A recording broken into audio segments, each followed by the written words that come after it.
Hi, I'm Bill the Geek, broadcasting not live from somewhere in Mexico. This is the Bill Dallas Lewis channel, and we do travel videos on Mexico. This video is a little strange. Usually we take you places to restaurants, beaches, lakes, but we'd like to share you experiences about living in Mexico, because that's the big thing. What kind of experiences are you going to have in Mexico, or what kind of experiences can you have in Mexico? Now, I've lived in Mexico for 17 years, and the way I got to Mexico was I was in college, and all the students at our college had to go to a country and live there and learn a foreign language. So I lived in San Luis Potosi with a Mexican family for 9 weeks, and I met all kinds of people, and they helped me out so much. Whatever I needed, they gave to me. They were so loving. I have an online business, and it ended up that I could do this online business anywhere in the world. So one day I thought to myself, you can live anywhere in the world. Where do you want to live? And I decided that I wanted to move to Mexico because of what I experienced in Mexico when I was like 19 years old. So I returned. Now, the story I'm going to share with you, there's not a lot of visuals going on here, but it's a powerful story on how some total strangers helped me and my friend in a big time of need, and they made what could have been like an 8-hour problem.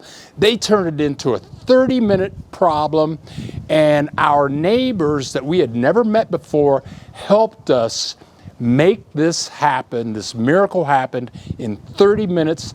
So bear with me. I want to tell you this story, please. So the way our story starts is, I have like 5,000 subscribers, and some of my subscribers send me messages all the time. We've become friends, and one subscriber says, hey, come stay at my house for a few days. You can see how we live and how we appreciate Mexico. I said, okay, so I went over to their house and stayed a couple of days. Now, the inside of this house was fabulous. They were renting the house. They had 3 bathrooms, 3 bedrooms, 2 stories overlooking the lake, but they had this very obscure deck, and that's where this miracle story happens, on this small deck on the 2nd floor of the house.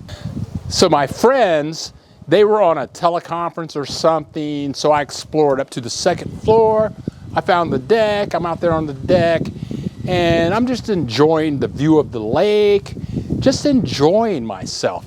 That's how the story starts. But when I first got to the place, and they saw me and they found me on the deck, they told me about the lock situation. They showed me the lock, and they said, okay, Bill, be careful when you go out here on the deck, because you have to unlock the door so that if it closes, you won't be locked out here, because if you get locked out here, then you can't get back in unless somebody is in the house. I ended up going out to the deck many a time, and it was so enjoyable, overlooking the gate, overlooking the lake and the trees and the scenery. It was so beautiful. Even though it wasn't the most beautiful place, the view and the breeze and the plants and the trees, it was quite enchanting. It's a little windy out here. You might pick up some wind noise from my microphone. I'm sorry. And I rarely shoot in the daytime. It's about 5 o'clock out here. It's about 72 degrees. It's beautiful. I'm on the deck. But this is where the story begins. I'm out on the deck overlooking the lake. It's beautiful. Again, it's enchanting. And then my subscriber friend comes out, and they say, what are you doing out here? And I say, well, I'm just out here enjoying the view. And that's when we heard the sound. In the background, you can see the door that comes out here. And the sound that we heard was the door slamming shut. And in my experience for being out on the deck, I'd always made the lock so it was dead bolted open, so you could always get back in. But when my friend came out, they didn't do the dead lock, so it was open. The lock was closed, and the door that you see back there slammed shut. So we don't have keys to get back in. And if you look around at these pictures here that I'm going to show while I'm talking, what's wrong with this? What's wrong with this picture? There are no stairs. There's no ladder. There's no way to get off of this deck. And I'm going to show you some tiles. You can see the tiles there. Those are, I don't know what they're made of, but if you step on them, they break. They're really fragile. So we had no way to get off of the deck, and we had no keys. So my friend started to get creative. He was saying, what would MacGyver do? What would MacGyver do? I mean, we're up there like 5-10 minutes walking around this deck with no way to get off the deck. We're stuck up here on the deck, no stairs, no ladders, no keys. We can't get off the deck. So my friend, thinking that they were MacGyver, well, there's a clothes string, there's to put your clothes on with those little pins that you hang your clothes on. And they were looking at those thinking, well, maybe I can pick the lock with these little wires in these things. And so he tried that for about 10 minutes. And then there's like barbed wire around the deck so that the thieves can't get in. And he took off portions of those and tried to pick the lock with that, and that wasn't working either. We're on this deck and it seems like we might be here all night. Now it's quiet right now while I'm broadcasting, and that kind of surprises me because you can see, I'm going to show you a picture of the house like it's in the backyard. And this guy, he's some kind of machinist. So all day you can hear name, all day. He starts at like 8 o'clock in the morning, and he plays mariachi music all day, very loud. Boom, ba boom, ba boom, ba boom, ba boom, ba boom, ba boom. It's very freaking annoying. But the thing is, if we go inside and shut the door, inside the house, which is very well structured, you really can't hear any of his music. But if you're out here on the deck, it sounds like you're in a bar. Hey, leave a comment. Tell us what you think. What you don't like about the story, what you do like about the story. And if you like the story, click the like button, and maybe you might want to hit the subscribe button, because we have many more places and experiences to share with you. So maybe you want to hit the subscribe button. So my friend, the MacGyver guy, he's trying to pick the locks. He's doing this, he's doing that. Fortunately, my Spanish was okay. And I just came out here, and I'm not going to say it loud now because people will think that I really mean it. But the word for help me is ayúdame, ayúdame, ayúdame. So I screamed loud. I said, ayúdame, ayúdame, ayúdame. And I'd say it very loud because the machinist had his music like blasting really loud, and I had to say it loud so that somebody would hear me. So this is where the real story begins. I said, ayúdame, ayúdame. And the next thing I know, the music stops, and all the stops. And I'm going to show you the picture of the guy. His house is like in the backyard, so to speak. And he comes out on the deck. Now this is where knowing some Spanish can help you out. And he comes out on the back deck, and in Spanish he says, "What's wrong?" I said, "We're locked out here, and we can't get out. We don't have any keys. Well, there's no way for us to get down. We need some help. And then in Spanish, I say, we need a locksmith. We need to get a locksmith up here so that they can unlock the door and get us back into the house. Something very helpful in Spanish is to know, what is your name? Which is, ¿cómo se llama? So I ask him, what is your name? He says, oh, my name is Diego.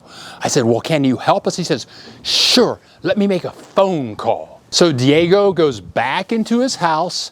In 1 minute, he comes back out and he says, okay, I got some people. He's a locksmith. He'll be here in 30 minutes. We go live every Saturday at 10 a.m. Central Time. That's Chicago time, Houston time. So you want to hit the subscribe button so you get a notification so you know that when we're going live, and you can be there with people from all over the world talking about the benefits of living in Mexico.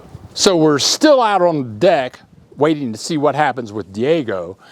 And in the meantime, Diego gets a ladder, puts it up so it comes up right up to the side of the house where the barbed wire is. And so the ladder is all ready to go. And then Diego goes back to his house, and from his porch, he says, oh, they won't be here in 30 minutes. They'll be here in 5 minutes. Now, I've only been here a couple of days, maybe 3 days. And the people that are renting this house, they've only been here for like a couple of months. So they've really never met the neighbors. But the house on the other side, I'm going to show you the deck of that house. And we looked up and there's the whole family up there. The mom, the dad, their 6-year-old child, and they're looking at us from up there and they're saying, can we help you with something? And we said, no, we're locked out, but Diego is bringing in the locksmiths. So the locksmith shows up. He's got a little bag. I mean, the bag was only like this big by this big, but he's got all the MacGyver tools in there. And so he goes to the door and he swiggle, swiggle, swiggle, swiggle, swiggle, swiggle, swiggle, swiggle, swiggle, and lo and behold, the door pops open and we can go inside. I gave the locksmith a hug.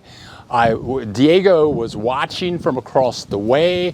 I waved to him and said, thank you. And then I asked the locksmith, well, how much do we owe you? The locksmith said, oh, that'll be like 270 pesos. And that comes to about $13. We gave him 300 pesos, so that was a little tip. So that was like $15. I don't know where he was. He came to the house, climbed up the ladder, did the MacGyver thing on the door. We thanked him so gratefully, and we were in the house. This is just one example of why I live in Mexico. When I was 19, I ran into situations like this many of time when total strangers helped me out. When I was in Puerto Vallarta for years with flat tires, house problems, personal problems, where total strangers or neighbors that I kind of knew, I might share a challenging experience with them, and they would come through with great love and extreme effort to help me out. And many times in the United States on the news and in movies, you hear about kidnappings and narcos and all that kind of stuff. But all I've experienced in Mexico is a lot of love. And that's why I live here. That's why I stay here.